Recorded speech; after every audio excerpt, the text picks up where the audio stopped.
o Antônio se tornou uma referência para mim, né? Eu me inspiro muito nele. Ele é não só inspiração para os jovens, mas para quem tem o privilégio de acompanhar ele, né? E alguns momentos assim que traduzem bastante o que o Antônio falou. Numa das primeiras provas que ele competiu com o cavalo que eu tinha de cavalgada, que o cavalo sapateava assim, e nós precisamos de um cavalo calmo pro esporte, né?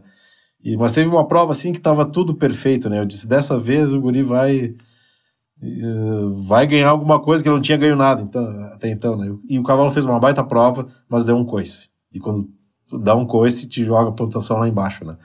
E aquilo ali mexeu comigo, assim, eu disse... Ele saiu emburrado, ele sempre foi muito competitivo, né? E uma das primeiras lições que ele tomou para ele foi que ele falou para mim naquela ocasião, disse, filho, não te preocupe que nós vamos arranjar um cavalo bom para ti, né?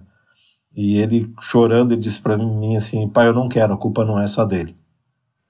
Ali ele assumia a culpa pelo erro, né? Não deu certo, mas eu errei também. Eu quero. E foi com esse cavalo que ele ganhou o primeiro título.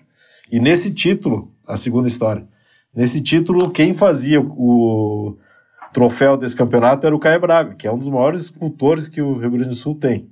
Um dos maiores do Brasil. Então, eu queria comprar uma peça do Caê, que custa caro, que vale bastante, né? E o Antônio dizia assim, mas a minha eu não vou comprar, eu vou conquistar. Ele arrumava do lado... Isso tudo é feito daquela história que ele contou lá no início. Ele arrumava do lado da cama dele o espaço onde ele ia colocar o troféu de campeão. E eu dizia para a mãe dele, nós temos que tirar isso da cabeça dele. Ele vai ter uma frustração, como é que ele vai ganhar o primeiro campeonato? Ele tem 11 anos, né? E ele todo dia, ele ia lá, pegava a arrumação que alguém tinha arrumado o quarto dele, ia lá, limpava, disse, esse espaço está guardado para mim botar o meu troféu. E ele conseguiu, ele ganhou o troféu dele. Então essa coisa de projetar antes que ele está falando, ele sempre foi assim. E a terceira foi que ele não colocou no currículo aí, ele foi campeão do Derby em São Paulo, né? Num cavalo que ele não montava também, o Max foi competir com esse cavalo, ele foi junto. Depois da prova do Max, ele montou na noite e apresentou no dia seguinte. Mas um dia eu cheguei em casa e ele abriu a porta e disse assim, pai, olha aqui, ó, eu assisti... Não, ele disse pra mim assim, eu assisti 20 vezes a prova do Max, que o Max tinha competido alguns meses antes, né? E eu, que legal, filho.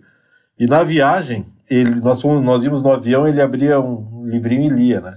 Como ele tem um lado meio espiritual, meio forte, né? Ele disse, tá lendo a Bíblia, tá lendo alguma coisa assim, né? Perguntei pra ele, não me dizia nada. Mas lá pela quinta vez que eu vi ele folheando aquele livrinho, eu disse, vem cá, o que tem nisso aí, né? Disse, pai, como eu não montei no cavalo, eu assisto a prova e escrevo todos os detalhes. A hora que o Max checa a boca do cavalo, como ele encosta a perna, como é que ele pede a saída, como é que ele... E eu vou anotando e vou lendo para me memorizar. Nossa. Ele foi lá, foi campeão. Quer dizer, o campeão tem que fazer algo a mais. Tem que dar um pouco mais de si. Quem é que se propõe a fazer isso? Então eu digo que o Antônio também sempre foi a minha inspiração, porque ele tem uma determinação que ele desenvolveu nele, né? A superação dele falar, né? Hoje, se não mandar parar, ele não para de falar, né? Conta bastante história, e tem muita história bacana para contar, mas a confiança que ele tem nos negócios, na vida profissional dele, ele buscou nesse meio, né?